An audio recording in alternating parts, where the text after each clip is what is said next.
Hello दोस्तों, स्वागत है आप सभी का आज की इस वीडियो में। आज हम बात करेंगे क्लासिफिकेशन ऑफ माइक्रो ऑर्गेनिजम्स की और अल्ट्रा स्ट्रक्चर ऑफ बैक्टीरिया की। ये बी फार्मा माइक्रोबायोलॉजी का यूनिट फर्स्ट का सेकंड लेक्चर है और आपको इन सभी के नोट्स डिस्क्रिप्शन में मिल जाएंगे। आप फ्री ऑफ कॉस्ट वहाँ पे जाके डाउनलोड कर सकते हैं। चलिए शुरुआत करते हैं क्लासिफिकेशन ऑफ माइक्रो ऑर्गेनिजम्स की। तो माइक्रो ऑर्गेनिजम्स दो पार्ट्स में डिवाइडेड है। पहला है असेल्यूलर और दूसरा है सेल्यूलर। असेल्यूलर का क्या मतलब है कि इसमें जो है सेल वो वेल डेवलप्ड नहीं है, ना उसकी सेल वॉल अच्छे से डेवलप्ड है, ना उसके अंदर के ऑर्गेनेलीज अच्छे से डेवलप्ड है। इसका बेस्ट एग्जांपल है virus. Second one is cellular. Cellular का मतलब है कि उसका सेल जो है बहुत अच्छे से डेवलप्ड है, सेल वॉल्स अच्छे से डेवलप्ड है। ठीक है, इसके बाद देखिए मैंने ये जो सेल्यूलर है ये दो पार्ट्स में डिवाइडेड है। Sir first one is prokaryote और second one is eukaryote. Prokaryotes का मैंने यहाँ पे इन दोनों के डायग्राम्स बनाए हैं। इसमें सेल वॉल तो बहुत अच्छे से प्रेजेंट है, पर जो हमारा न्यूक्लियस है वो अच्छे से इसमें वेल डेवलप्ड नहीं है, और जो बाकी सेल ऑर्गेनेलीज है वो भी इसमें प्रेजेंट नहीं रहती है। वेयरएज यूकैरियोट्स में जो हमारा सेल वॉल तो है ही, साथ साथ न्यूक्लियस बहुत अच्छे से डेवलप्ड है और हमारे सेल ऑर्गेनेलीज बहुत अच्छे से डेवलप्ड है। इसके बीच में इसका ऊपर एक क्वेश्चन भी आ सकता है कि we have to differentiate between prokaryotes and eukaryotes, और तब आप ये लिख सकते हैं, ये डायग्राम्स भी बना सकते हैं और इनके एग्जांपल्स बहुत इंपॉर्टेंट है। प्रोकैरियोट का बेस्ट एग्जांपल है बैक्टीरिया और प्रोटोजोआ, और यूकैरियोट्स के एग्जांपल है फंजाई और एलगी। अब हम मूव ऑन करते हैं ultra structure of bacterial cell के बारे में। ये बहुत ज़्यादा इंपॉर्टेंट डायग्राम है, एग्जामिनेशन पॉइंट ऑफ व्यू से ये आता ही आता है। आपको जब भी अल्ट्रा स्ट्रक्चर ऑफ बैक्टीरिया पे क्वेश्चन आए, आपको ये डायग्राम बनाना ही है, और ये बहुत ही ईजी वे में मैंने यहाँ पे बनाया है। आप इसको 2 से 3 बार प्रैक्टिस करें तो आपको ये बहुत अच्छे से आने लग जाएगा। देखिए इनके कंपोनेंट्स के बारे में पढ़ते हैं, क्योंकि जब आप पे क्वेश्चन आएगा तो इनके कंपोनेंट्स को भी आपको वहाँ पे बताना होगा। पहला है फ्लैजेला, पिली, फिर है capsule, cytoplasm, mesosomes, cell walls, cytoplasmic membrane और न्यूक्लियोजन और न्यूक्लियर मटेरियल, ये सब चीज़ें हैं। ये जो वर्ड है बैक्टीरियम, बैक्टीरियम वर्ड सबसे पहले क्रिस्टियन गॉटफ्रा दिया था। क्रिस्टियन गॉटफ्राइड इथरनबर्ग ने 1838 में। और अब हम बात करते हैं साइज ऑफ बैक्टीरिया की। तो बैक्टीरिया का जो नॉर्मल साइज़ है वो है 0.5 to 5.0 माइक्रोमीटर्स। वेयरएज जो हमारा मेडिकली इम्पोर्टेंट बैक्टीरिया रहता है उनका जनरल मेज़र रहता है 0.2 to 1.5 माइक्रोमीटर्स डायमीटर में और 3 to 5 माइक्रोमीटर लेंथ में। मेडिकली हम उन बैक्टीरियाज को यूज़ करते हैं जिनका मेज़रमेंट 0.2 to 1.5 माइक्रोमीटर डायमीटर में होता है और 3 to 5 माइक्रोमीटर लेंथ होती है। ठीक है, अब हम कंपोनेंट्स पे मूव करते हैं। सबसे पहला है फ्लैजेला।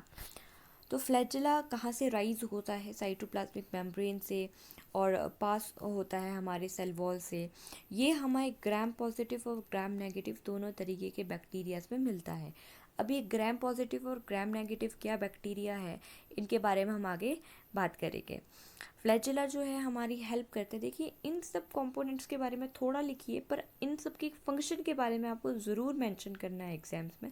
जैसे कि फ्लैजेला है, फ्लैजेला हेल्प करता है मोटेलिटी ऑफ बैक्टीरिया, बैक्टीरिया को मोटाइल होने में, लाइक मूवमेंट में ये हेल्प करता है। फिर है पिली, पिली को हम फिम्ब्रिया भी कहते हैं। ये दोनों बैक्टीरिया में होता है, फ्लैजिलेटेड में भी और नॉन फ्लैजिलेटेड में भी। देखिए फ्लैजिला कुछ बैक्टीरियाज में प्रेजेंट होता है और कुछ बैक्टीरियाज में प्रेजेंट नहीं होता है। ठीक है, अब हम बात करते हैं कैप्सूल्स की। तो जो कैप्सूल है, कैप्सूल को हम स्लाइम लेयर भी कहते हैं। तो ये देखिए when the gelatinous covering does not form a persistent layer but is present more diffusely forming a loose mass। देखिए बैक्टीरिया के बाहर जो है वो जल जल टाइप से चीज़ होती है, और वो जो जल है जब वो अच्छे से अपनी एक पूरी लेयर परत अच्छे से स्ट्रॉन्ग नहीं बना सकता है, एक मास और मैट्रिक्स से बना रहता है बैक्टीरिया के सेल के अंदर। ठीक है, वो जब अच्छे से अपनी लेयर नहीं बनाता है तब हम उसको स्लाइम लेयर कहते हैं और बायो फिल्म कहते हैं। क्या कहते हैं हम उसको? स्लाइम लेयर और बायो फिल्म कहते हैं। एंड जब ये जेलेटिनियस कवरिंग ये वेल डिफाइंड लेयर बना लेता है, उस मोमेंट पे हम इसे कैप्सूल्स कहते हैं। उस मोमेंट पे हम इसे क्या कहते हैं? कैप्सूल कहते हैं। It protect bacteria from anti bacterial agent, और ये जो कैप्सूल है ये एंटी बैक्टीरियल एजेंट से बैक्टीरिया को प्रोटेक्ट करता है। अब हम सेल वॉल की बात करते हैं। तो सेल वॉल जो है ये प्रोकैरियोट्स में प्रेजेंट होती है, बट इसमें एक एक्सेप्शन है। इसे याद रखिएगा जीपैट पॉइंट ऑफ व्यू से। इसमें क्या एक्सेप्शन है कि इसमें ये मायोप्लाज्म और मिथेनोप्लाज्म में नहीं प्रेजेंट होता है। ये प्रोकैरियोट्स की फॉर्म्स है मायोप्लाज्म और मिथेनोप्लाज्म, इसमें ये प्रेजेंट नहीं रहता है।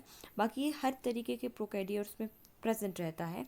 और ये किससे बना होता है? ये पेप्टिडोग्लाइकन से बना होता है। ये क्या करता है? ये शेप देता है सेल को। क्या करता है? ये शेप देता है सेल को, सेल वॉल। अब इंक्लूजन की बात करते हैं। और ये जो in prokaryotic cells there are non living structure present and they are known as inclusions. कुछ नॉन लिविंग स्ट्रक्चर प्रेजेंट होते हैं, और इंक्लूजन का एग्जांपल है glycogen. Carbon and energy reserve may be stored as glycogen. तो inclusions में ये जो नॉन लिविंग स्ट्रक्चर है ये प्रेजेंट रहते हैं हमारे बैक्टीरिया में, और इसका एक एग्जांपल है ग्लाइकोजन। और ग्लाइकोजन में कार्बन और एनर्जी रिजर्व जो है वो स्टोर होते हैं बैक्टीरियाज में। अब हम बात करते हैं मीजोसोम्स की। An organelle of bacteria that appears as an invagination of the plasma membrane and function either in DNA replication and cell division or excretion of exoenzymes। ठीक है, तो ये भी बैक्टीरिया की ऑर्गेनेली है। ठीक है, प्लाज्मा मेम्ब्रेन में प्रेजेंट रहती है। ये डीएनए रेप्लिकेशन में हेल्प करता है और सेल डिवीजन में हेल्प करता है। फिर न्यूक्लियर मटेरियल। तो बैक्टीरिया में रियल न्यूक्लियस नहीं होता है, दे हैव इंसिपिएंट न्यूक्लियस, और उसको हम न्यूक्लियोइड और जीनोफोर बोलते हैं। रियल न्यूक्लियस नहीं होता है। The nucleoid is the region of the cytoplasm where the chromosomal DNA are found. जहाँ पे हमारे पास क्रोमोसोमल डीएनए प्रेजेंट रहता है वो रीजन है हमारा न्यूक्लियोइड। फिर है लास्ट, ये है एंडोस्पोर्स। तो it consists of bacterium's DNA and part of its cytoplasm, surrounded by a very tough outer coating. They can survive without nutrients। ये बहुत खास बात है एंडोस्पोर्स की, इनको न्यूट्रिएंट्स ना मिले तो ये सर्वाइव कर जाते हैं। Certain bacterial species during their unfavorable environment condition produce endospores. Bacterias तब एंडोस्पोर्स प्रोड्यूस करते हैं जब उनके क्या कहते हैं वो अनफेवरेबल कंडीशन में प्रेजेंट रहते हैं, या फिर उनके पास कोई न्यूट्रिएंट्स नहीं होते हैं, तब वो ज़िंदा रहने के लिए एंडोस्पोर्स का फॉर्मेशन करते हैं। तो ये थी टोटल हमारी डिफरेंशिएशन बिटवीन प्रोकैरियोट्स, यूकैरियोट्स और क्लासिफिकेशन ऑफ माइक्रो ऑर्गेनिजम्स और अल्ट्रा स्ट्रक्चर ऑफ बैक्टीरिया के बारे में वीडियो। अगले लेक्चर में हम फिर मिलेंगे।